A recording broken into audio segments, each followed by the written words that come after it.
Welcome to the second annual jaBROni Awards. It's happening. It's happening. It is happening.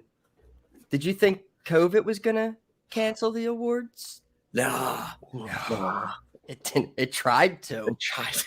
It tried to. No. You just pushed it back a few days. You're not going to ruin a tradition unlike any other.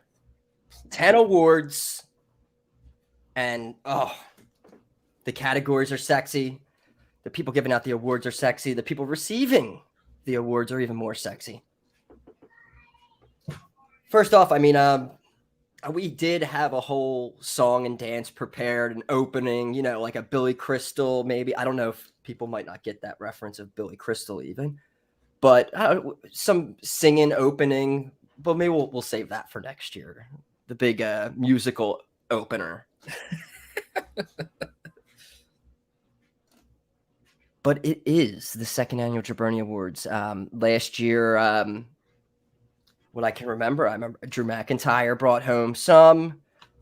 I actually have last year's tally, if you bear with me. Yeah, on my side, Drew won Babyface, MJF won heel, Edge and Orton were feud, Street Profits were tag team. Lots of good stuff. Female, Britt Baker. Male, John Moxley. So, crazy. And what about who got jaBROni of the year last year? A little clan we like to call the Mysterios. Yes. Thankfully, I think we can both agree that the Mysterios are nowhere near our lists this year. No, they're safe. They're not getting any of the good ones though. They're not getting good ones, but I'd rather be on that list than like the jaBROni of the year. Yeah, you don't. You don't want to go on that list. No one wants that list. Should we get right into it? We can there's been a lot of special moments in the year of wrestling. I found it very hard or harder this year to keep track with AEW and WWE, whereas last year I felt like it was pretty straightforward. I knew who I was going with, but you think of this and then you think of the other company. It's like, but they did this, and that's like with all categories. So I try, me personally, when I decide these, I try to divvy it up as much as possible, both companies had their highs and both companies had their lows. So I'm excited. I'm ready to get into it. And you kind of reminded me just saying, because last year, everything was done in front of no audience, no crowd. And I don't know if it just brings it kind of brought your attention more to see who is the real heel without hearing a crowd behind it? Who's the real face without artificial Thunderdome noise? So it was interesting this year finally, because this was not even we didn't really get Rumble was it the first live show, or did they do that in the Thunderdome still? No, they did the Rumble in the Thunderdome. The first live show was at Wrestlemania. Yeah, it was Mania. With the rain and all that, which just seems like, almost it is forever ago, since we're in now Rumble. Yeah, we're almost a year over from that Mania. Crazy. But let's get into this. The first category of the night we will be doing Breakout Star of the Year. This was hard. This was hard for me. Last year, it was slam dunk. It was Pat McAfee. We both went Pat McAfee. I'll never forget that moment because we don't know who we're picking ahead of time. I don't know yours. You don't know mine. So seeing Pat McAfee both on our list, it just goes to show how great he was last year. This year, there were still a lot of good stars that broke out, I guess you could say. What I look for is somebody who maybe I know has been good but maybe necessarily wasn't getting that push, and then they finally are getting that push. So that's kind of what I did. That's kind of what I'm looking at.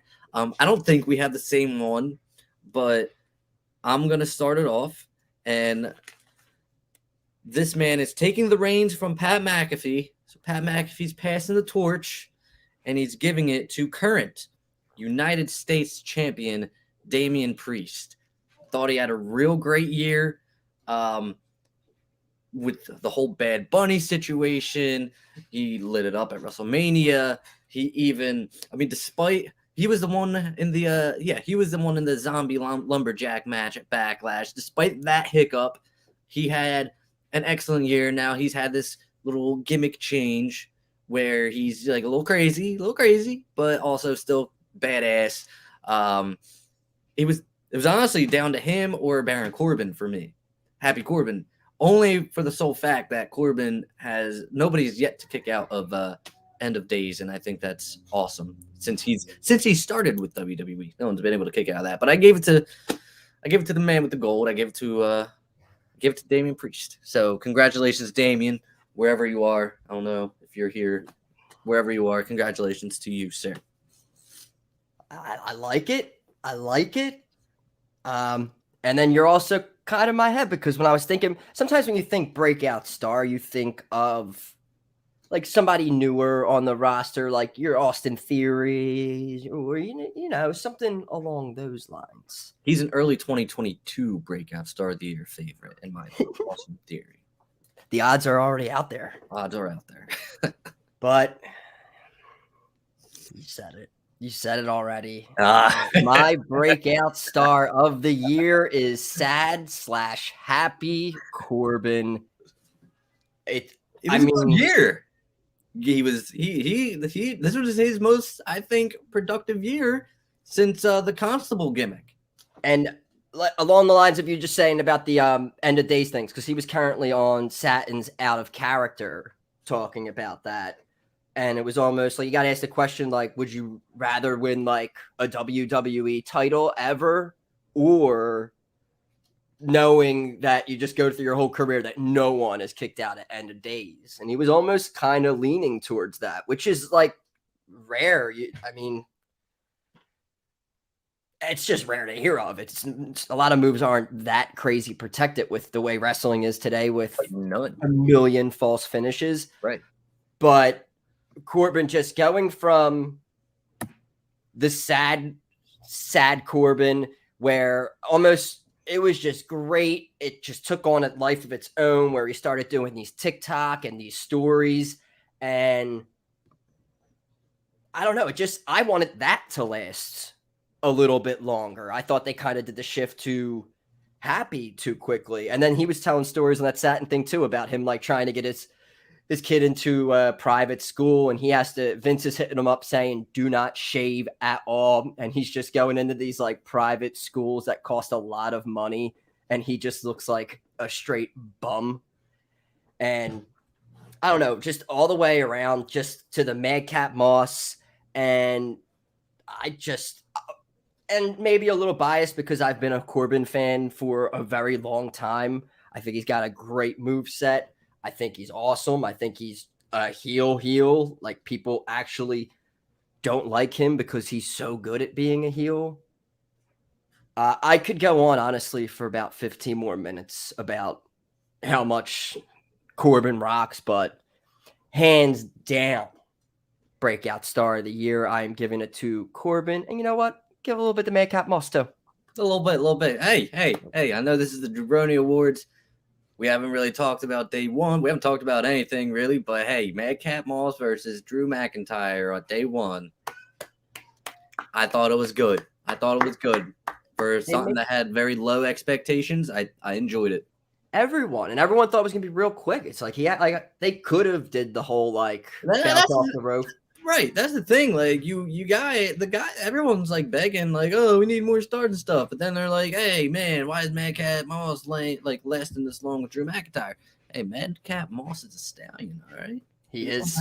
He was on that Raw Underground, man. And so, they're trying to create a star, and he had a good showing. So stop complaining, you know? Love to see more. Love to see more. Absolutely. All right.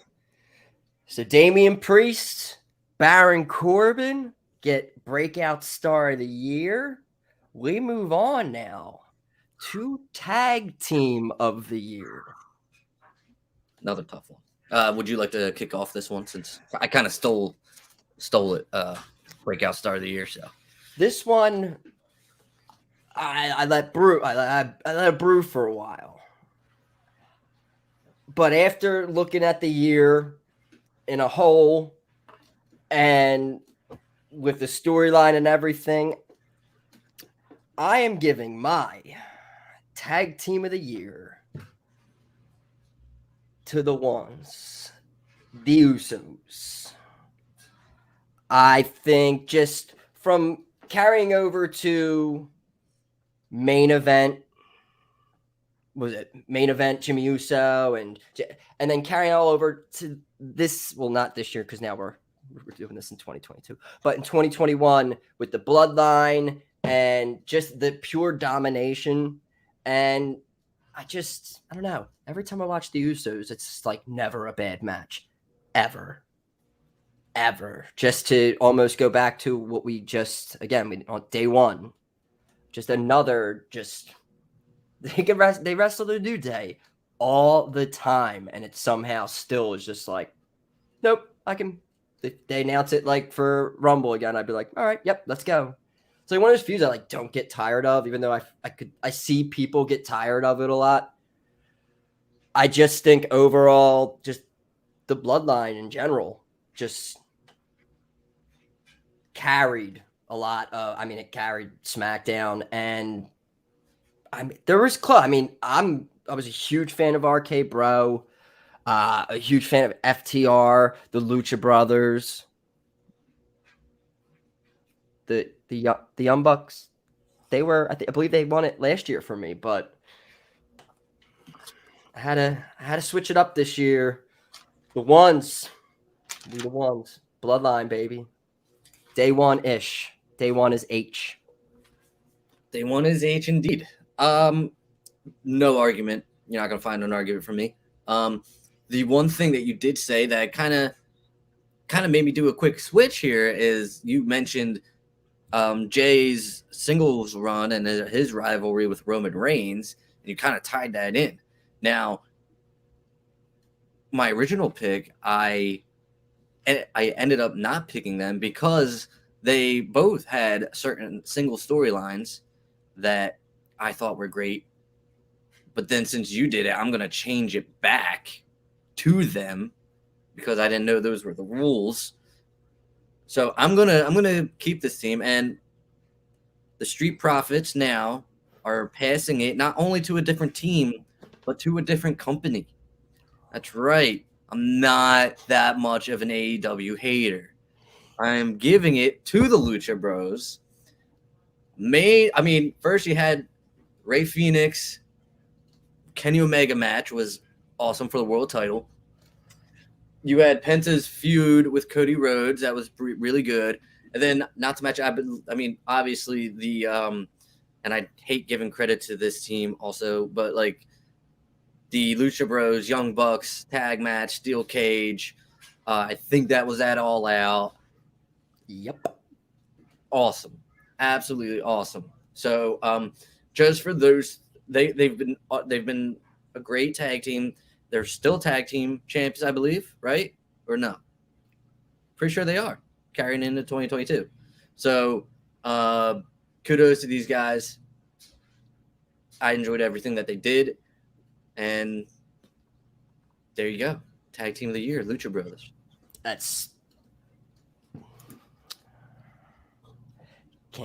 cannot disagree with that whatsoever.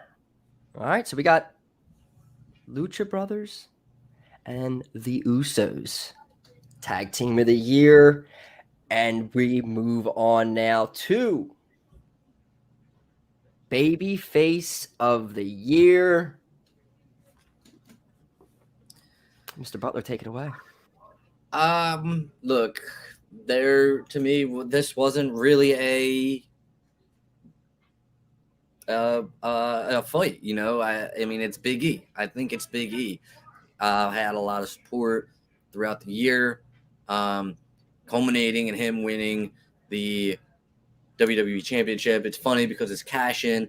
Everyone knew it was coming. He announced it, all that good stuff, and he did it. It was good. It was great. This isn't like a sympathy pick because he just lost to Lesnar. I had in fact enjoyed that, but just the run he had, and the fans love him. The fans love him. Whether he's part of New Day, whether he's on his own, he's proven that he can go by himself, and you can hop into that team as well at any time, and it not affect him at all. So Big E, Babyface of the year, no doubt. I am going to stay right there with you. After thinking about it, I was debating Hangman, and I talked to you right before we started, and I was saying like Hangman definitely, could be chosen. I put in the factor that he did. He had a kid and everything, and that was one factor. He was like he left for a little bit. It still almost kind of built up anticipation for, but I don't know if it also got him winning the title. I don't know if Punk coming back around and Daniel Bryan all around when all that was going to happen. I don't know if that clouded maybe my excitement, even though I was still very excited when he won the title. I just go back to actually even not Big E saying when he was cashing in, Big E winning the Money in the Bank. I go back to that, and I just got goosebumps. I go back to that exact moment. It's just like everybody wanted that to happen. And that's a babyface right there. And we talked about right before recording also about, you said, you look at SmackDown, like Roman Reigns beat every single face like 4 times on Smack. Like he ran through everybody. So it's kind of like easy to dismiss SmackDown with baby faces. Besides that, for the most part, the year was you had a heel champion with Bobby Lashley for that's, and the only options were Hangman and really, yeah, it was really down to that. And no slight on Hangman or nothing. It's just I think obviously everyone loves Hangman, but he did have that time off. And you also kind of saw the writing on the wall. Like I think people knew months in advance that eventually Hangman was gonna get to Omega, win the title and everything. Whereas Big E, you didn't know until he won, like Money in the Bank, that he was gonna be WWE champion. So just that makes it more feel good for me that I didn't know that he was gonna get to where he was. It was always teased. It was just like, it was teased. Big E's gonna challenge Roman for the title. Like Big E's gonna win the Rumble. He's gonna challenge for, and you're just like always like, I don't know. It just seems like one of those like you keep hearing about it. Like now it's actually happening, but like the longest time with Lashley and Lesnar, you're just like, but I don't really think they're ever gonna really do it. Like it just seems like seems like they want it, but it just seems like they don't want to do it. It goes so for the first time tonight, unanimous baby face of the year goes to Big E. Now, what comes next. We flip it over. It's time for heel of the year.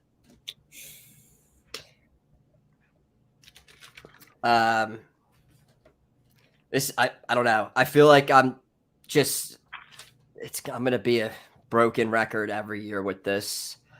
I'm choosing who was yours. I believe mine as well, maybe last year.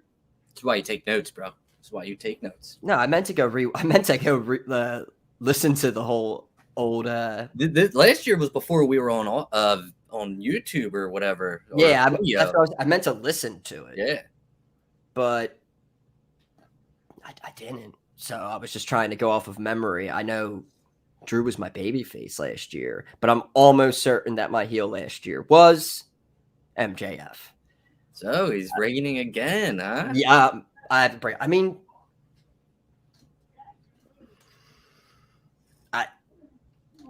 Come on. I don't every time I hear that dude's music and he comes out and he gets a microphone, I am I'm there. I mean, just alone, I think that first time him and Punk shot at each other for like 15 minutes and everyone was like complaining about it. That I think that was fantastic. I know people didn't like the WWE references so much, but I was sitting there like this. Ooh, ooh, ooh. I loved it. So I don't think this needs to be explained much. I think it's pretty obvious. MJF was the heel of the year. But I'm interested to see who you have selected after having MJF last year. Right. And I have no problems with repeat award winners, but I had, and up until maybe like 5 days ago, it was MJF. But I was looking back at my notes, and I'm a fair guy. I look at all things. One man did not win any jaBROni's awards from me last year, so I felt like I needed to. I know, and this guy I've praised. It seems like all year for one reason or another. So I'm gonna have to give it to him. And I had a feeling that MJF was probably going to be one of ours, so I don't feel as bad since you picked him. So with that being, person from AEW? Huh? No. I thought you were going with someone else from AEW. Okay. No. I'm going to have to give it to our tribal chief, Roman Reigns, as heel of the year. It's so weird I don't see him as a heel. Right, yeah, I know. Right, and that's something that, neither do I, because I like him. Yeah. But, he is a heel. He has done heel things between Kevin Owens stuff. You have Finn Balor stuff. You had his own family stuff. He's a heel. He's a heel. He's a heel. The Daniel Bryan stuff, and then he's definitely a heel. Banishing Daniel Bryan from SmackDown. Beating John Cena. I gotta give it to him.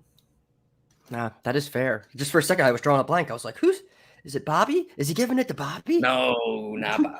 Not Bobby. So Roman Reigns, on top of the year plus title reign that you are having, congratulations, you heel son of a bitch, and get well soon.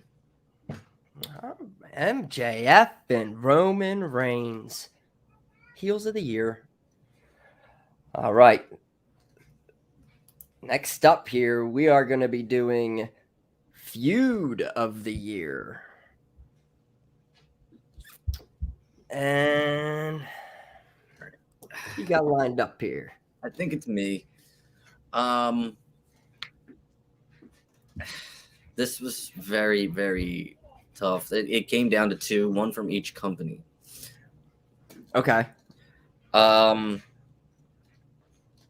down to Omega and Hangman for AEW. And it came down to Edge and Rollins. Those are the two feuds that captured me. But again, it goes back to, I like to believe in the kayfabe. I'm like one of those guys that are all about kayfabe. Kayfabe, I don't want to know. I don't want to if it were my choice and it was possible, I would avoid all dirt sheets. But I knew Omega and Hangman was happening, but not just because of dirt sheets, but they tease it on TV all the time before it actually happened. I knew it, and then so I knew what to expect from those guys. Edge and Rollins, I knew they were gonna have a great feud, but how great?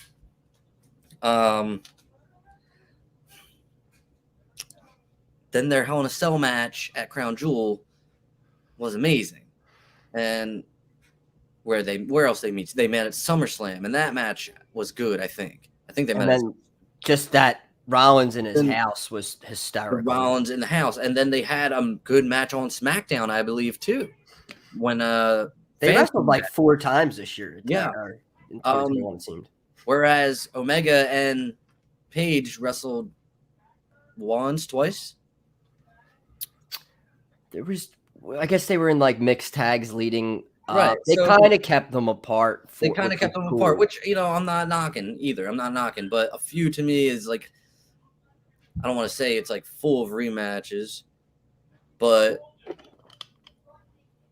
I mean, that's what a feud is, a string of matches that, and that are good. So I gave the feud of the year to Reigns, Edge, and Rollins for me. I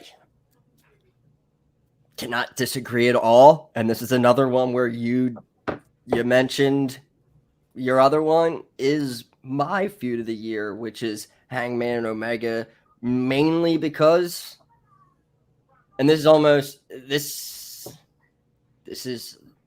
2.5 years of storytelling that paid off with the smallest details of things that have happened in being the Elite, and just little Easter eggs all over that, leading to things happening on Dynamite, leading to it finally happening. I just thought all the way, just from, I don't know, it was great. I thought his entrance that they did outside in Minneapolis on the street before with the drone and everything, and the cowboy on it was that, I don't know, that just, again, goosebumps. It's wrestling. It's great. It was like the big build up moment, and it was like, here it is. And I just thought, I don't know, it just pops feud of the year. I thought it was the biggest match in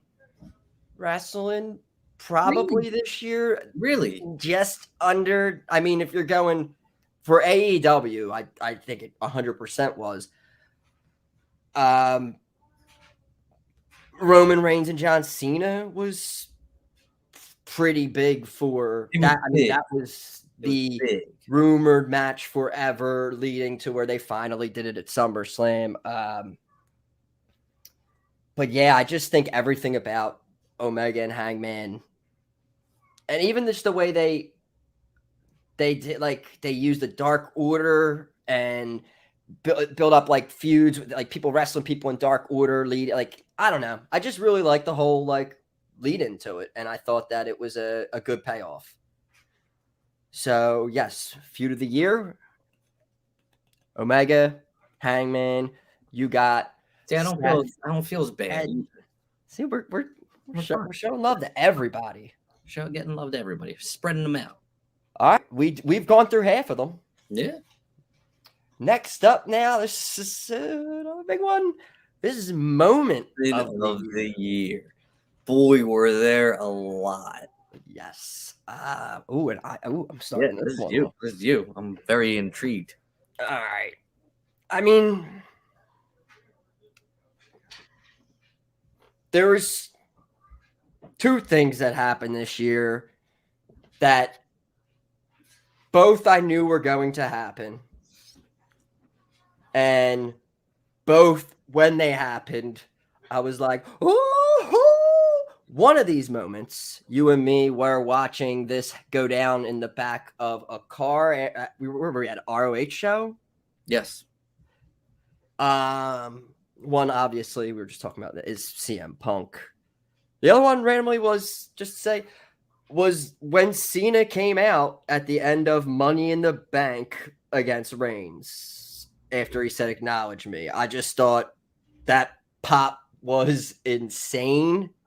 And it was just, I don't know if it's just me back to like when John Cena comes back again. I was just like, oh, when he comes out and he's like waving his finger at Roman and stuff. I'm like, oh, and then he just came in like such a badass, bouncing off the ropes, and he just gets up and Roman does the classics. It was great. But That's an honorable mention. CM Punk came back this year. We heard that, and I saw a building explode, and I heard, and you could hear it just watching it on like a tablet or something. It didn't matter how small the speakers were. It just was always like, holy shit. CM Punk's back in wrestling, and I cannot not give it to CM Punk returning on Rampage. It was something that many people have waited for a long time, and I thought that it was perfect. CM Punk.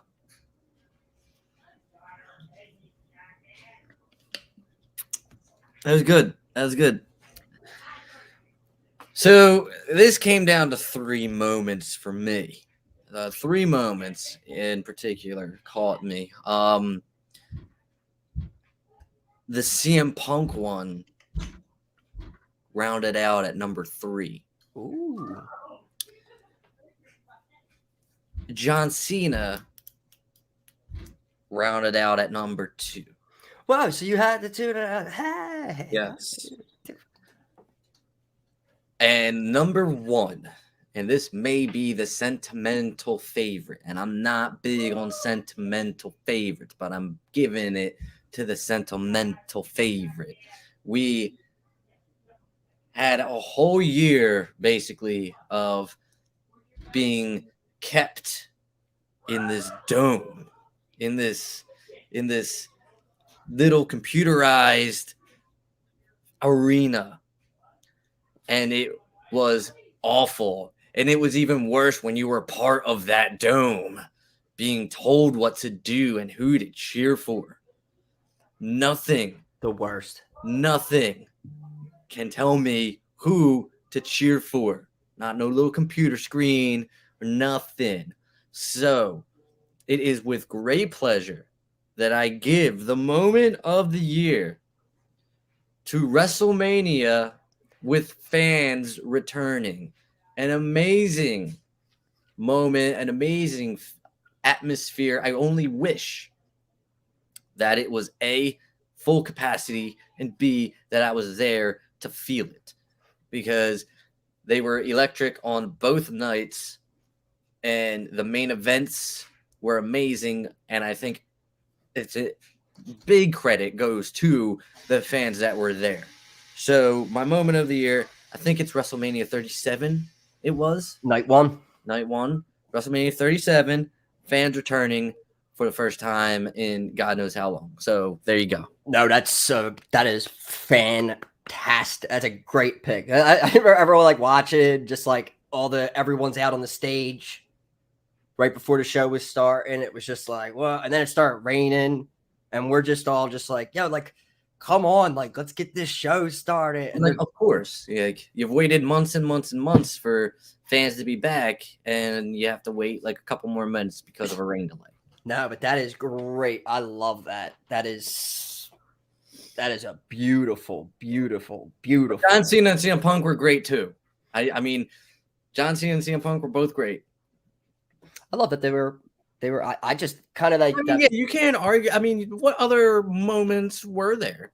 If you think about it, you know, Lesnar returns at SummerSlam. All right, that's pretty big. I could give that 4. I'll give you 4. Brock returned with the hair and flannel. Yeah. I mean, yeah, it was pretty badass. I don't give it like I would give Adam Cole debuting in AEW to 5, and then probably Bryan Danielson to 6. But yours, again, is a culmination of all of 2020. No crowd, Thunderdome, like you said. And just, it's a moment where it's just like, yes, there's fans who love wrestling who are together, which, I mean, kind of thought maybe it would never happen again. Like, I thought at a certain point movie theaters just wouldn't exist anymore because just the way things were a year ago. Nothing Spider-Man can't fix. Love it. All right. Next up, we are going to be doing Match of the Year. there was Feud. Really, match of the year. This doesn't headline?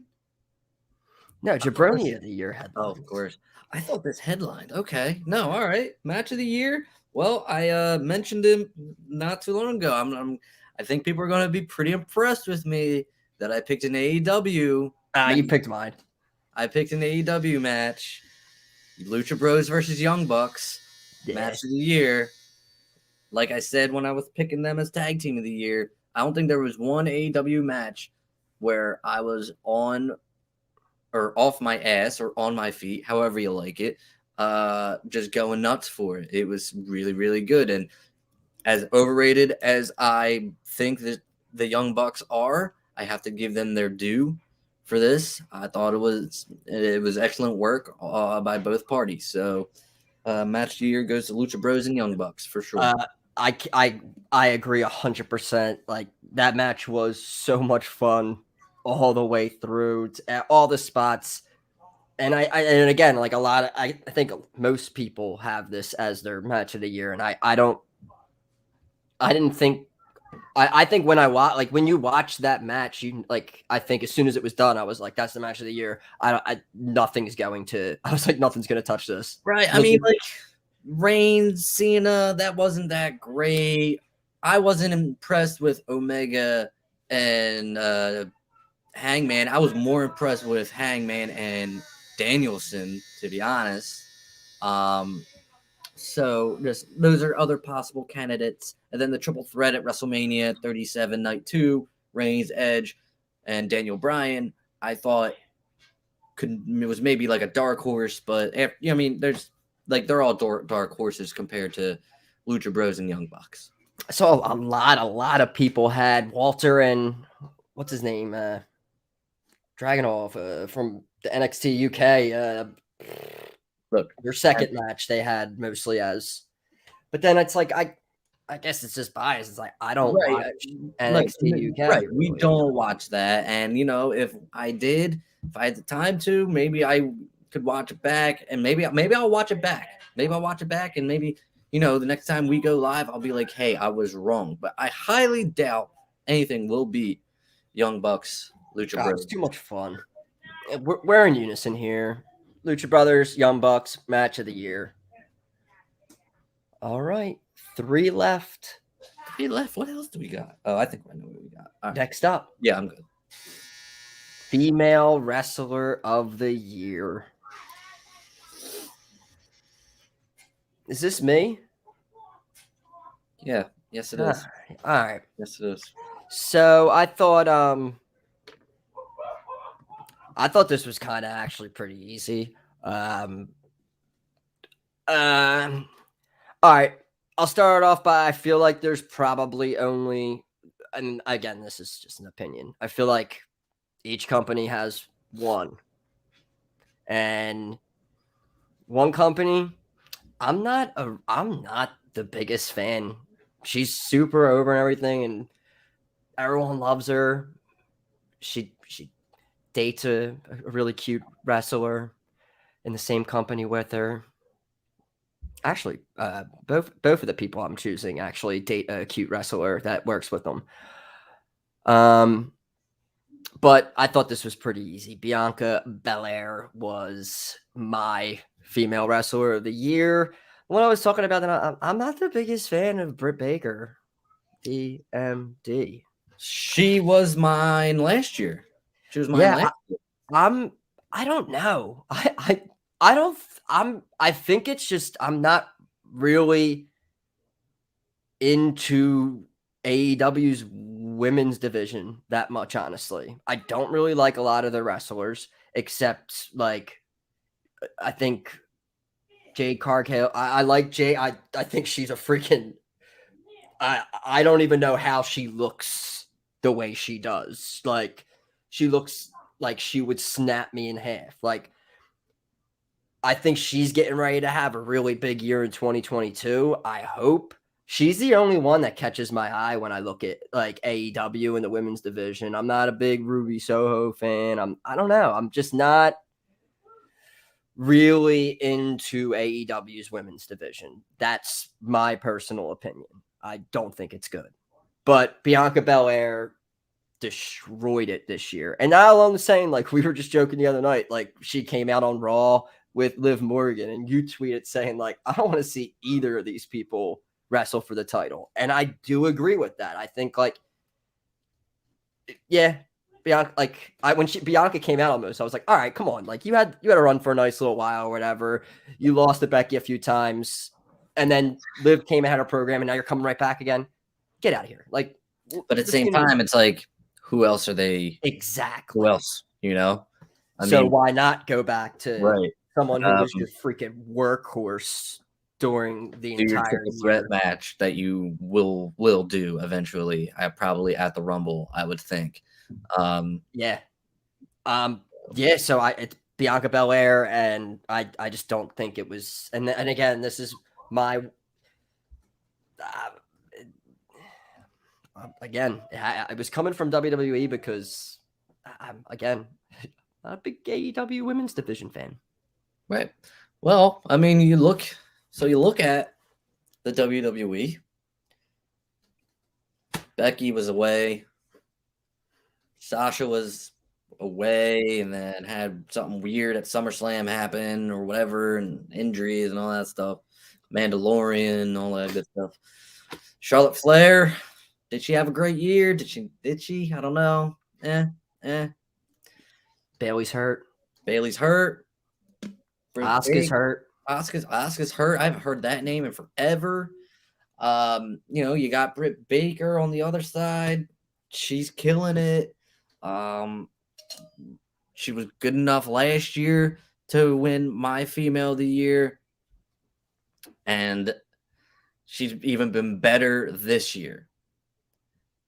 So with that said, my female wrestler of the year, not Britt Baker DMD. I agree with you. It is Bianca Belair. Nice. She killed it. Okay, she killed it. Look, I'm trying not to be all WWE on my sheet here, but Bianca Belair killed it this year. There's no shot. And not to mention, I want to mention the secret match that she had this year with Becky Lynch. It happened on a SmackDown that we were at. That was a dark match. The match was actually very, very good. Like, I just want to say that. So Bianca Belair has a unanimous decision for female superstar of the year. She's got it locked in, unanimous. Who else? We had Big E with the Babyface of the year was unanimous. Female wrestler of the year is unanimous. Lucha Bros versus Young Bucks. And then in ones that we even picked, we were almost, they were either second or third. So we're right in sync here. All right. Leads to male wrestler of the year. Is it me? Yeah, it is me. Yeah, I think I started with Bianca. Yeah. Well, don't mind me here. Looks great. So, Roman Reigns was a big one. Omega was a good one. I even considered Edge. But I don't think there was anybody who had the year that this man had. When you main event WrestleMania and then just a few months later shock the world and debut at the other company. Ladies and gentlemen, my male superstar of the year is Daniel Bryan / Bryan Danielson, and he's about to have another banger against Hangman tomorrow night. This is recorded on a Tuesday. We're going to release this, I think, tomorrow. Afternoon, Wednesday afternoon. So tonight he's going to have just another banger of a match. Bryan Danielson was amazing this year, and just the way he conducted himself in the main event of WrestleMania. Match was awesome. He had the match with Roman Reigns on a random SmackDown, to which he lost, and that banished him from SmackDown. That match was great. him and Edge, them interacting with each other was awesome. And then he goes to AEW and he just decides to have banging matches. Despite me not being a great fan of his match with Omega, it wasn't terrible. It just wasn't my cup of tea. And then he has one with Hangman that goes to another draw. I thought it was better. I expect his match tonight to be much better. So there was really no argument from me here. Bryan Danielson. That's. I mean, like you said, starting off with he main evented WWE and AEW this year, and AEW's only been around for. But I don't think it's just what I have to agree with you. It has to be him. I mean, very close was Roman Reigns just because of the year he had. I mean, you can't not say Roman Reigns, but Daniel Bryan, the accolades just going down from the bangers that he's put on. It's just he wrestled Suzuki, Roman Reigns. He wrestled everybody this year. Literally wrestled everybody. And then, he wasn't, one of those guys who left WWE and, bashed WWE. They had a whole press conference with him, or the scrub, whatever you want to call it, after he debuted. And he gave props to them. And that's something I also look for. It's not just in the ring. It's outside the ring. How do you conduct yourself? The way you carry yourself. Yeah, exactly. So I agree with you again that that's definitely unanimous that, Daniel Bryan, Bryan Danielson. I don't think you can. If you at the beginning of the year scripted up and said that he was going to do all that stuff, no one would have thought that. So, congratulations, Mr. Danielson. Wow,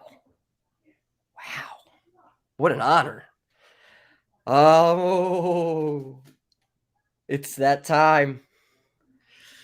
It's time for jaBROni of the year. So at the end of every single episode that we do, we have jaBROni of the week. So now it's time to look back on the year in a whole and just be like, what bothered me? What made me upset? Or just was like, what is this? What really? People are not probably going to be happy with mine. But here we go. My jaBROni of the year is going to Nikki Ash. Nikki, almost a superhero. All right, so we texted about this a few weeks ago. I forgot about this, and then I thought I convinced you not. No, you didn't, because then I convinced you immediately back. You were like, "Well, that's not her fault," and I was like, "It was her idea," and then you were like, "Oh, it was her idea." So. It's fucked up. And this also goes back to when I was doing Monday Night jaBROnis, writing a little funny satirical review of Monday Night Raw. I just felt like every single week I just had nothing but great jokes for Nikki, almost a superhero, that they shortened to Ash, which was so stupid. This was so dumb. I'm so sorry, but just they did this to her. She looked ridiculous. They try to sell merch. I don't really think they sold that much merch off it. They put the title walking around with a Nikki Ash shirt. Yeah, they put the title on her for a hot second, which was terrible. I remember she was celebrating winning beat the 2 under 2 minute challenges and stuff, and then she was didn't get pinned in 2 minutes, and she's running around celebrating. Literally the definition of a fucking jaBROni. I just, and I swore there. So I just thought it was, I mean, again, it's not for me, the gimmick, but I don't really think the gimmick was for anything. I don't think it was for anybody. Like Probably hate maybe that gimmick if I was 8 years old. yeah, I don't think if I was an 8-year-old child, I would not have liked it, I don't think. But I'm not an 8-year-old. Well, no, I'm not an 8-year-old child. Anyway, regardless, I just thought it was ridiculous. I thought then, and this could be an honorable mention, they tried to copy RK Bro because it was so successful by putting two people together like Randy and Matt Riddle, who, a couple, putting them together. So they instantly saw that going well, and then they tried to do this with Nikki Ash and Rhea Ripley, and they kind of destroyed Rhea Ripley in the same process, and it's still continuing right now. The same with Nikki Ash. She's also I think just on Raw, she lost to somebody again in a tag match. I don't even think she tagged Rhea Ripley in the match, and she lost. Which is, again, more proof just what a jabroni. The odd pairing worked for RK Bro. It does not. You can't. Come on, you can't mess with. I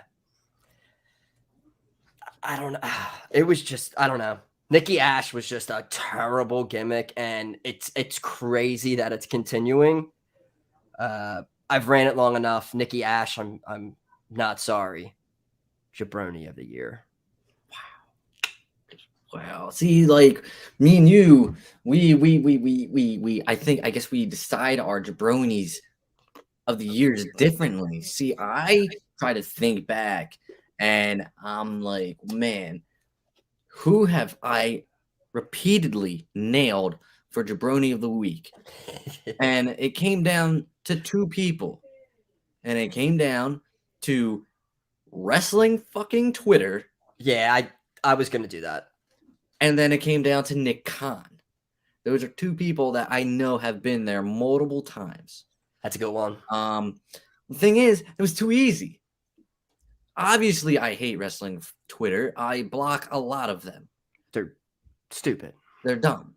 They're very dumb. Very, very, very dumb. People in media, people who cover wrestling, honestly, specifically, I can't stand people who cover professional wrestling. Agreed.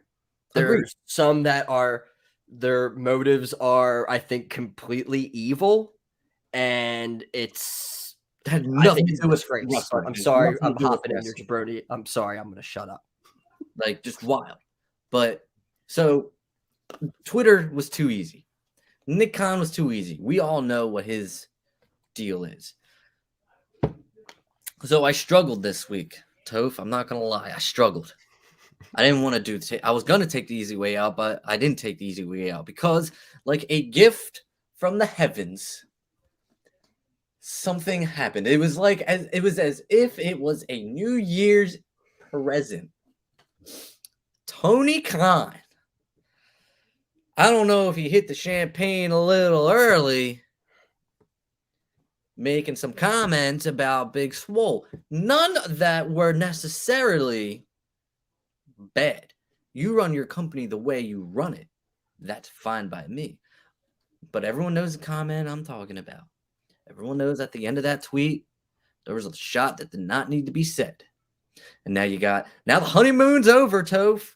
The honeymoon is over between Smarks and AEW when all these people are thinking, oh, what a great company. Oh, well, great owner, man. Yeah, WWE sucks.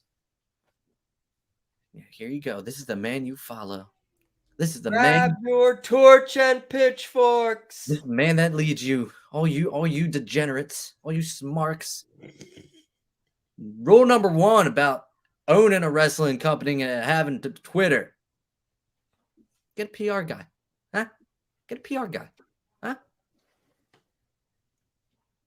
It's not good looks for you, Tony. And with each day that you do not apologize or address the situation, it makes it just a little bit worse. And sure, you have your employees who are backing you up, doesn't really matter. Sure, it's nice to have, but in the eyes of the people that you are trying to get to watch your product, some people are really mad about that.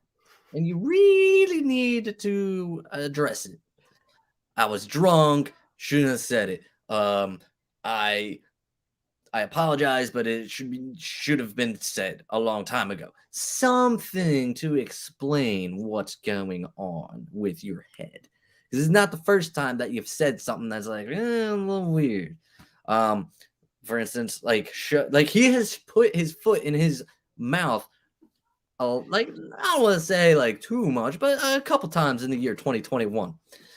Whether it's our show on Friday is better than your show on Friday. Just stuff like that. But specifically the stuff you did on New Year's Eve, really, just not good. Tony Khan, sir, can't believe I'm saying this, and Vince McMahon is not on here, but Tony Khan is the owner, the wrestling owner that is jaBROni of the year for 2021. Well done, sir. Take the foot out of your mouth. Yeah, it was great. It does at the end of that tweet too. He even like promoted like street fight tonight. Hashtag page.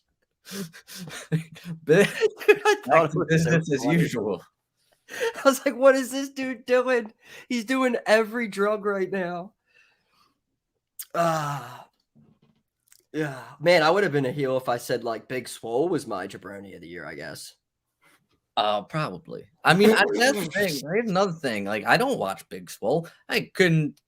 If I picked her out of a crowd, I couldn't. Or you showed me her in the crowd, I couldn't. I haven't seen one thing of her matches or anything like that. But I'm not dumb either. So there's that. I heard she had the cool Power Rangers gear, but besides that, was never real. Again, I think I already mentioned that I wasn't the biggest fan of AEW's women's division. Yeah, right.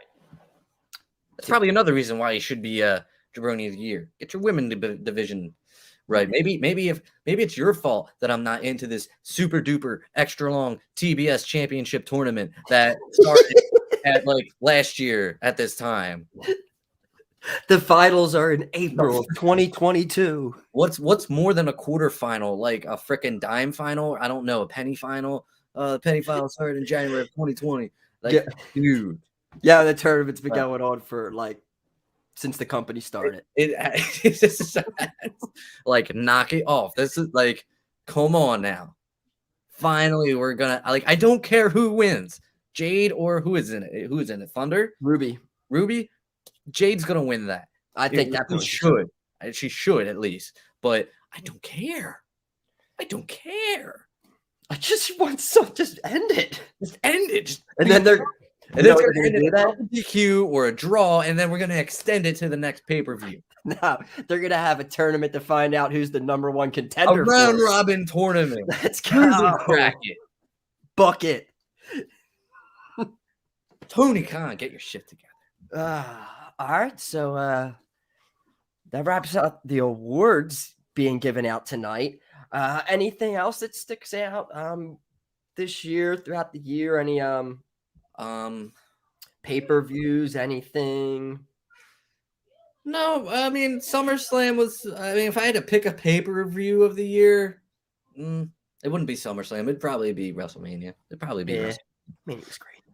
Based off this, like fans returning, basically, like same thing. I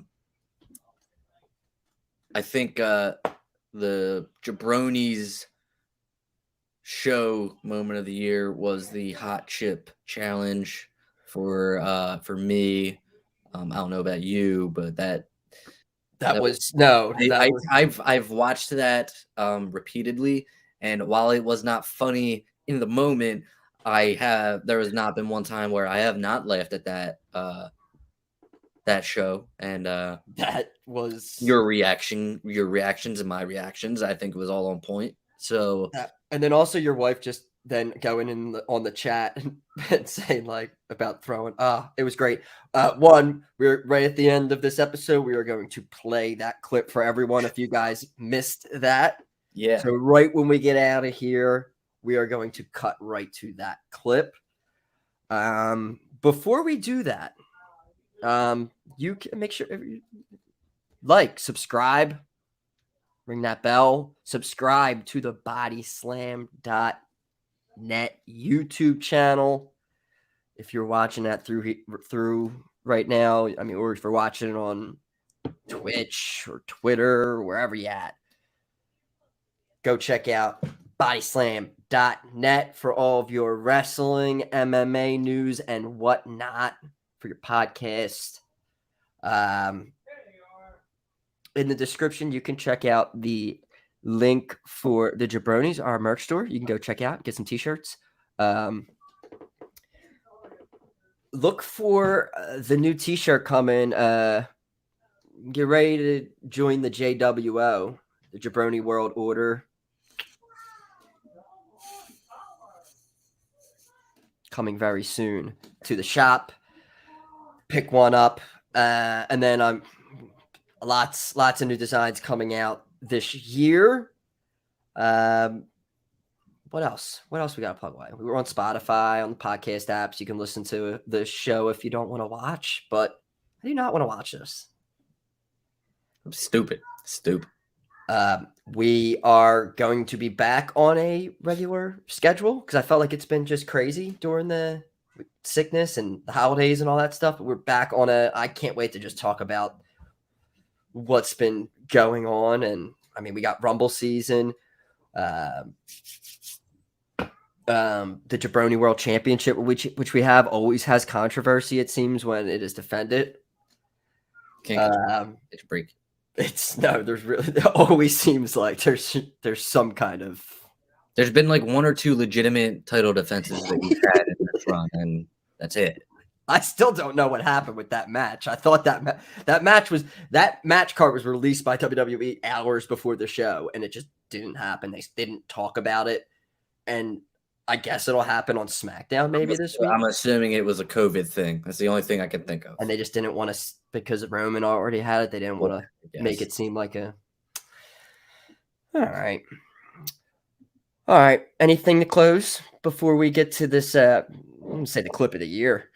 Just Twitter. Listen, man, I let you go this year, but I ain't doing it. I have people on here. Speaking of COVID, they were bitching that WWE made a storyline out of Roman Reigns having COVID and stuff. Same people who, when COVID started, were like, just mention COVID. It's one side or the other, man. Just be. Yeah, people were mad at. Hey, I thought that that was. We should end this before I change my mind, because I ran it on Tony Khan, and I want to keep it that way. Twitter. All right. So we're going to wrap it up here. We'll be back this weekend for an all new episode of the jaBROnis. We're going to close it out with the hot chip challenge clip. Oh, it was fun. We will see you guys this weekend for an all new episode. Until then, jaBROnis out. It's the spicy chip time. Yo.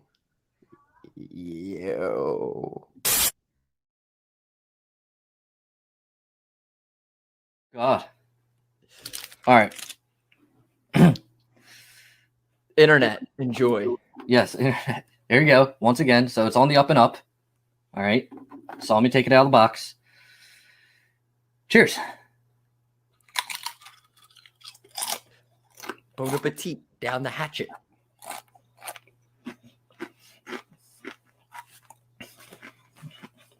All right.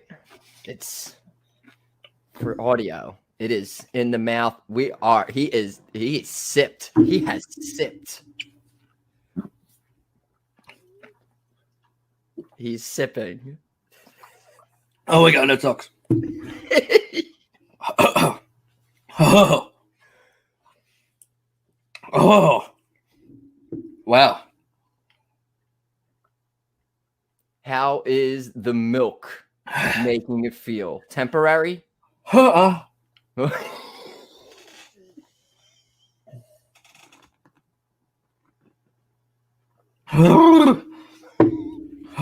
fuck.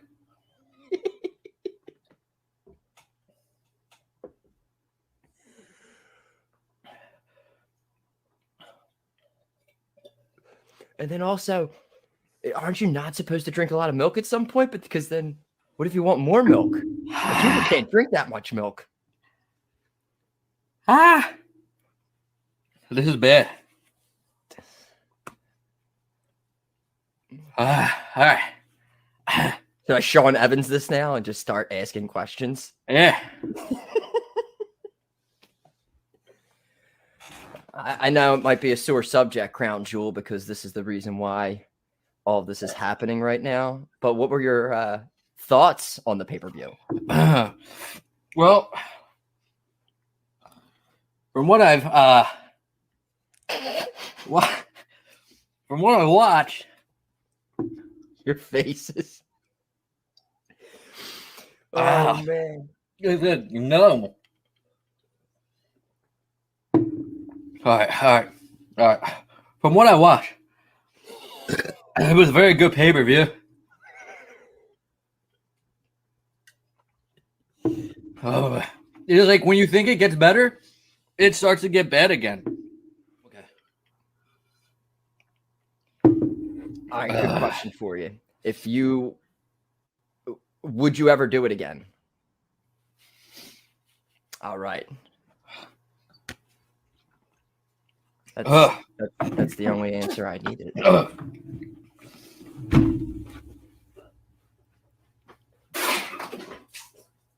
I think it happened.